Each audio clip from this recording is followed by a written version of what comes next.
कभी सोचा है जब हम गैस का चूल्हा जलाते हैं या लकड़ी में आग लगाते हैं तो अचानक उसमें से इतनी गर्मी और रोशनी कहाँ से आने लगती है? आखिर क्या है वो राज जो एक शांत सी चीज को ऊर्जा के एक पावर हाउस में बदल देता है? आज हम इसी रहस्य से पर्दा उठाएंगे, ऊष्मा गतिकी यानी थर्मोडायनेमिक्स की दुनिया में।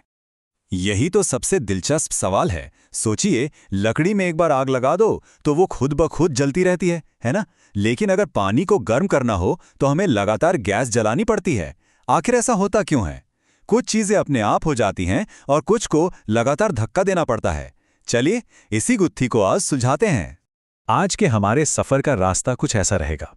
पहले हम जानेंगे कि ऊष्मा गतिकी आखिर है क्या, फिर ऊर्जा के पहले नियम को समझेंगे। इसके बाद हम कहानी के दो हीरोज एंथैल्पी और एंट्रोपी से मिलेंगे और आखिर में गिब्स ऊर्जा से पूछेंगे कि असली फैसला क्या है। और हाँ, ये भी देखेंगे कि ये सब हमारी जिंदगी में कहाँ काम आता है। तो चलिए शुरू करते हैं। ऊष्मा गतिकी सुनने में थोड़ा भारी शब्द लगता है, पर इसका मतलब बहुत सीधा है। ये असल में ऊर्जा के खेल के नियम हैं। ये वो विज्ञान है जो हमें बताता है कि ऊर्जा एक रूप से दूसरे रूप में कैसे बदलती है, जैसे कोयले की केमिकल एनर्जी का गर्मी और रोशनी में बदलना। अब इस खेल को समझने के लिए दो शब्दों को पकड़ना बहुत जरूरी है। पहला है निकाय यानी सिस्टम। ये वो कोई भी चीज हो सकती है जिस पर हम ध्यान दे रहे हैं, जैसे एक कप गर्म चाय। और दूसरा है परिवेश यानी सराउंडिंग्स, जो कि उस चाय के कप को छोड़कर बाकी सब कुछ है, कमरा, हवा, सब कुछ। अब आते हैं इसके पहले और सबसे बड़े नियम पर। यह नियम कहता है कि एनर्जी अमर है। जी हाँ, ऊर्जा को ना तो कोई बना सकता है और ना ही खत्म कर सकता है। वो बस अपना रूप बदलती है। ये एक से दूसरे में बदल सकती है, पर ब्रह्मांड में कुल ऊर्जा हमेशा उतनी ही रहती है। ठीक है, तो यहां एक सवाल उठता है। अगर एनर्जी घटती बढ़ती नहीं है, तो फिर किसी रिएक्शन के दौरान हम ये कैसे पता लगाते हैं कि एनर्जी में कितना बदलाव आया? इसका हिसाब किताब कैसे रखा जाता है? इसका जवाब एक बहुत ही खास कॉन्सेप्ट में छुपा है, और वो कॉन्सेप्ट है आंतरिक ऊर्जा या इंटरनल एनर्जी। इसे समझिए किसी सिस्टम की टोटल एनर्जी का खजाना। और इसकी सबसे खास बात, ये एक अवस्था फलन है। मतलब इसे बस शुरुआती और आखिरी पॉइंट से मतलब है, रास्ते से नहीं। जैसे दिल्ली और मुंबई के बीच की दूरी तो फिक्स्ड है, चाहे कोई फ्लाइट से जाए या ट्रेन से। तो इस अंदरूनी ऊर्जा के खजाने में बदलाव कैसे आता है? बस दो तरीकों से। Q यानी ऊष्मा, मतलब सिस्टम में कितनी हीट आई या गई, और W यानी कार्य, मतलब सिस्टम पर कितना काम हुआ या सिस्टम ने कितना काम किया। इन दोनों को जोड़ दें तो हमें पता चल जाता है कि अंदर की टोटल एनर्जी कितनी बदली। तो पहला नियम तो समझ आ गया, लेकिन हमारा असली सवाल तो वहीं का वहीं है। कोई रिएक्शन अपने आप क्यों होता है? इस गुत्थी को सुलझाने के लिए अब कहानी में एंट्री होती है दो नए और बहुत ही दिलचस्प किरदारों की, एंथैल्पी और एंट्रोपी। पहले मिलते हैं एंथैल्पी से, जिसे हम H से दिखाते हैं। सीधी सी बात है, एंथैल्पी बस ये बताता है कि किसी रिएक्शन में कितनी गर्मी बाहर निकली या अंदर ली गई। अगर गर्मी बाहर निकलती है तो हम कहते हैं कि रिएक्शन एक्सोथर्मिक है, और अगर गर्मी सोख ली जाती है तो रिएक्शन एंडोथर्मिक है। मतलब रिएक्शन गर्म है या ठंडा, ये एंथैल्पी बताती है। और पता है वैज्ञानिक इस गर्मी के लेन देन को नापते कैसे हैं?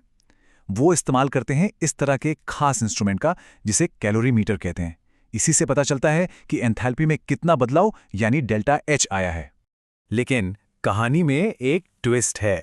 पहले लगता था कि सिर्फ गर्मी छोड़ने वाले रिएक्शन ही अपने आप होते हैं, पर यह सच नहीं है। जरा बर्फ के पिघलने के बारे में सोचिए। वो तो आसपास से गर्मी सोखती है, फिर भी अपने आप पिघल जाती है। इसका मतलब सिर्फ गर्मी का हिसाब रखना काफी नहीं है, कोई और भी है जो खेल में शामिल है। और यहीं पे एंट्री होती है हमारे दूसरे हीरो की, एंट्रोपी। एंट्रोपी का मतलब है बिखराव या अव्यवस्था। इसे ऐसे समझिए, एक बिल्कुल साफ सुथरा कमरा, अगर उसे कुछ दिन के लिए छोड़ दिया जाए तो क्या वो और साफ होगा?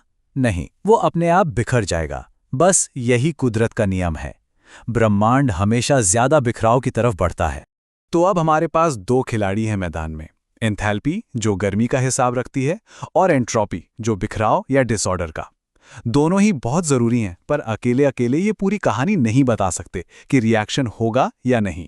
तो अब वक्त आ गया है क्लाइमैक्स का, जब गर्मी की चाहत और बिखराव की चाहत, ये दोनों ताकतें मिलती हैं, तब होता है असली फैसला।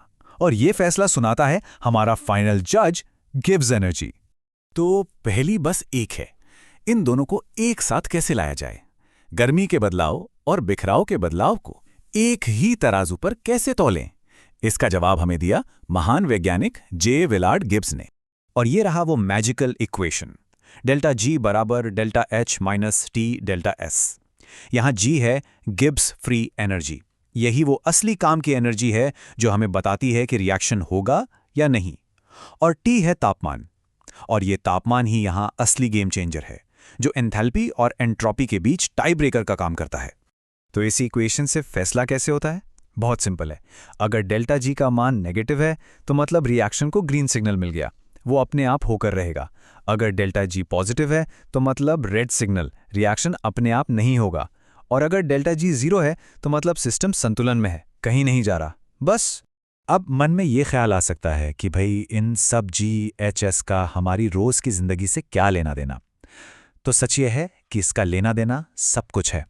ये नियम सिर्फ किताबों में नहीं है, ये हमारी दुनिया को चला रहे हैं।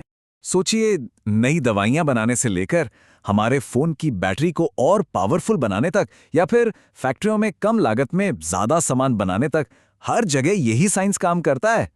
अरे हमारे शरीर के अंदर चल रही लाखों केमिकल रिएक्शंस भी इसी नियम को मानती हैं।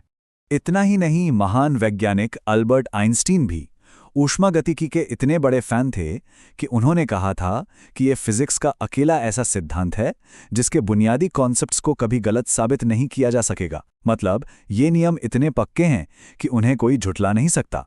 तो आज की पूरी बातचीत का सार क्या है? वो ये है कि गिब्स फ्री एनर्जी यानी डेल्टा जी ही असली बॉस है। यही वो फाइनल जज है जो ये फैसला करता है कि कोई केमिकल रिएक्शन अपने आप की दुनिया में कदम रख पाएगा या नहीं। और जाते जाते एक सवाल, अगर कायनात का नियम ही बिखराव यानी एंट्रोपी की तरफ जाना है, तो फिर जीवन जो कि इतना व्यवस्थित और ऑर्गेनाइज्ड है, वो कैसे मौजूद है? इंसान, पेड़ पौधे, ये सब तो डिसऑर्डर के खिलाफ जाते हैं। इस पर सोचिएगा जरूर।